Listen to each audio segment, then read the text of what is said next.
Hi friends प्रतिदिनेर मतो आजकेरो चले एसेछि नतून एकटी भिडियो निये। आजकेर भीषणই मजादार एकटी बिस्किटेर रेसिपि देखाबो।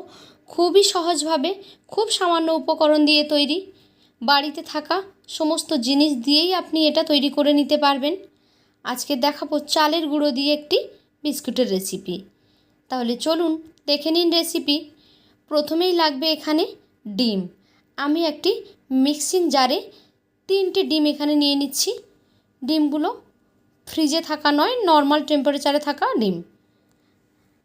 এখন ডিমগুলো নিয়ে তার মধ্যে দিয়ে দিচ্ছি আমি হাফ কাপ চিনি। মিষ্টিটা আপনারা কম বেশি বাড়িয়ে কিংবা কমিয়ে নিতে পারেন। এগুলোকে ব্লেন্ড করে নিয়েছি। এখন একটা মিক্সিং বোলের মধ্যে ঢেলে দিচ্ছি। তারপর এর মধ্যে দিয়ে দেব 1.5 কাপ পরিমাণ চালের গুঁড়ো। প্রথমে এখানে আমি 1 কাপ ইউজ করলাম, পরে আরও হাফ কাপ ইউজ করব। দিয়ে দিলাম পরিমাণ মতো লবণ। এখন ভালোভাবে হ্যান্ড উইক্স দিয়ে এগুলোকে সব মিক্স করে নিচ্ছি। আপনি কিন্তু চামচ কিংবা কাঁটা চামচ দিয়েও মিক্স করে নিতে পারেন। দিয়ে দিলাম আরও হাফ কাপ মতো চালের গুঁড়ো।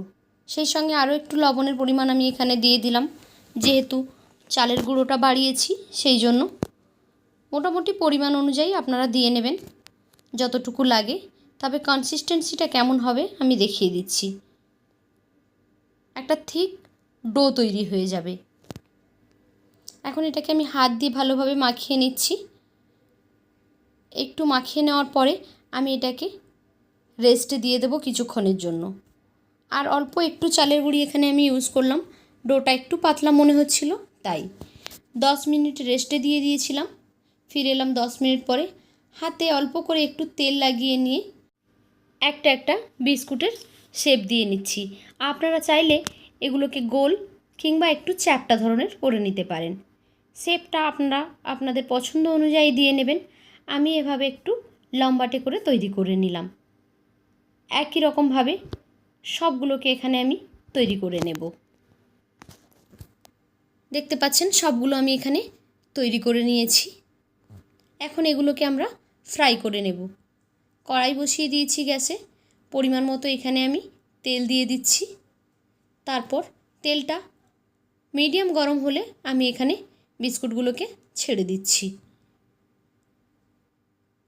এখন মিডিয়াম টু লো হিটে রেখে এগুলোকে ফ্রাই করে নেব।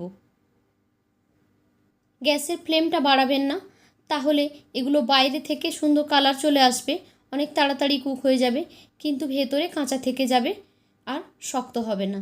সেই জন্য লো টু মিডিয়াম ফ্লেমে রেখে এগুলোকে আস্তে আস্তে করে ভেজে নিতে হবে, যাতে করে ভেতর এবং বাইরে খুব ভালোভাবে কুক হয়ে যায়। হাতে একটু সময় নিয়ে এগুলোকে উল্টে পাল্টে একদম গোল্ডেন ব্রাউন করে এগুলোকে আমরা ভেজে নেব। খুব সুন্দর একটা কালার চলে আসবে, দেখতে পাবেন। কালারটা দেখুন চেঞ্জ হয়ে এসেছে। খুব সুন্দর একটা কালার হয়ে গেছে, দেখতে পাচ্ছেন। এখন আমরা এগুলোকে তুলে নেব। একই রকমভাবে বাকি যেগুলো আছে সবগুলোকেও এখানে আমরা ফ্রাই করে নেব। তাহলে দেখলেন তো চালের গুঁড়ো দিয়ে বিস্কুট বানানো কতটা ইজি। চায়ের সঙ্গে এটা খেতে কিন্তু ভীষণই ভালো লাগে। চাইলে আপনারা এমনিও খেতে পারেন, তাতে করেও অনেক সুন্দর লাগবে খেতে। তো কেমন লাগলো আজকের আমার এই রেসিপি? যদি ভালো লেগে থাকে তাহলে লাইক, কমেন্ট অ্যান্ড শেয়ার করবেন। আর এই রকমই সহজ সরল রেসিপি পেতে আমার চ্যানেলটিকে সাবস্ক্রাইব করে বেল আইকনে ক্লিক করে নোটিফিকেশান অন করে দেবেন। তাহলে যখনই আমি কোনো নতুন ভিডিও আপলোড করব, সেই ভিডিওর নোটিফিকেশান সবার আগে পৌঁছে যাবে আপনাদের ফোনে। তো আজকের মতো এই পর্যন্ত। ফিরে আসবো আগামীকাল নতুন আরও একটি ভিডিও নিয়ে।